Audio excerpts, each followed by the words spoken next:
And these guys are actually listed as one of the IUCN's red list, one of the, no, what am I trying to say? These guys are actually also listed as the IUCN, no, oh.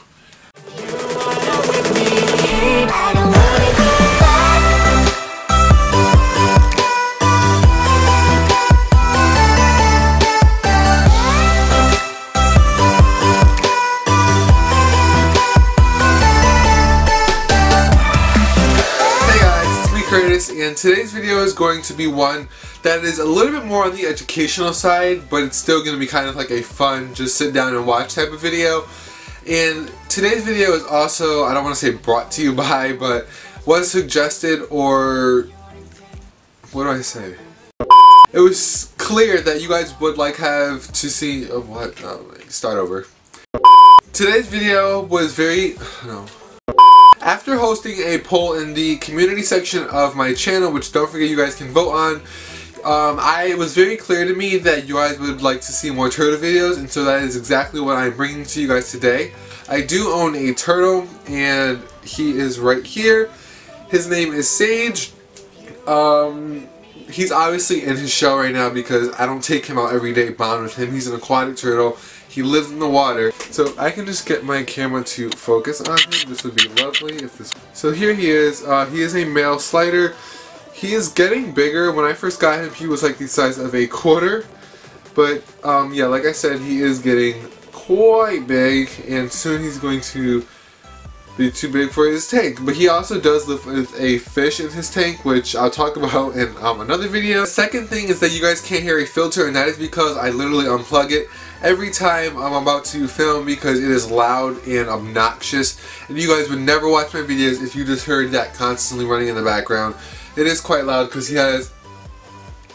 But anyway, today's video is going to be a fact video, and I do not want this intro to be superb long, so we'll just get right into the video right now. Alright, so this first fact may be a little misleading as to why I'm including it in here, but I thought it was very interesting to know that red-eared sliders can actually go up to 10 days without food, probably a little bit more, and up to 4 days on land. And I'm not saying starve your turtle or dry it out and see how long it takes for it to become a dry, starving shell. So the next fact is that red-eared sliders can actually live anywhere from 30 to 40 years in the wild, which is about the same for in captivity. They can live anywhere from really 30 to 40 years.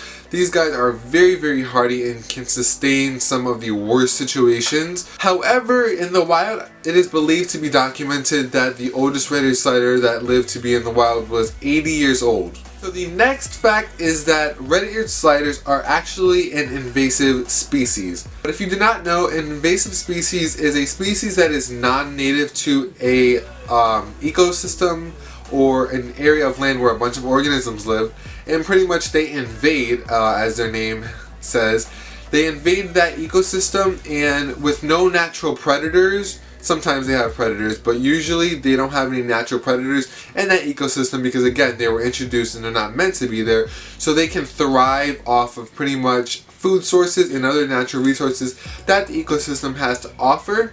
However, they're not helping benefit any of the other organisms, as they are actually taking their resources and pretty much invading their land and space. So yeah, these guys are very, very invasive in a lot of places in the United States. And to name a few, I just have a list here. Some of the places are Maine, New York, New Jersey, Massachusetts, Connecticut, Pennsylvania, Maryland, Virginia, and many more. So the number one reason why these guys are invasive species, because like I said, they have to be introduced to a new geographical location, is because of pet release.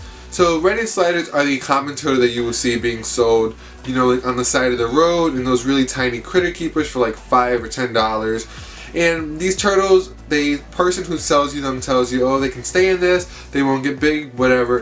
When in reality, these guys can get anywhere like from 7 to 12 inches big, maybe even a little bit bigger for females. These guys are actually listed on the IUCN Red List for one of the top 100 most invasive species. So the next fact is that red-eared sliders are oviparous rather than viviparous. So oviparous means that these animals will lay an egg that will then hatch into the offspring that they produce, whereas viviparous is when the animal gives live birth, pretty much. So this is like humans rather than a red-eared slider. The next fact is not specifically geared toward red-eared sliders, but rather their distant relatives, and this is that they have evolved to be here for over 220 million years. So this is about the end of the Triassic period in the Mesozoic era. These guys are pretty much modern day dinosaurs.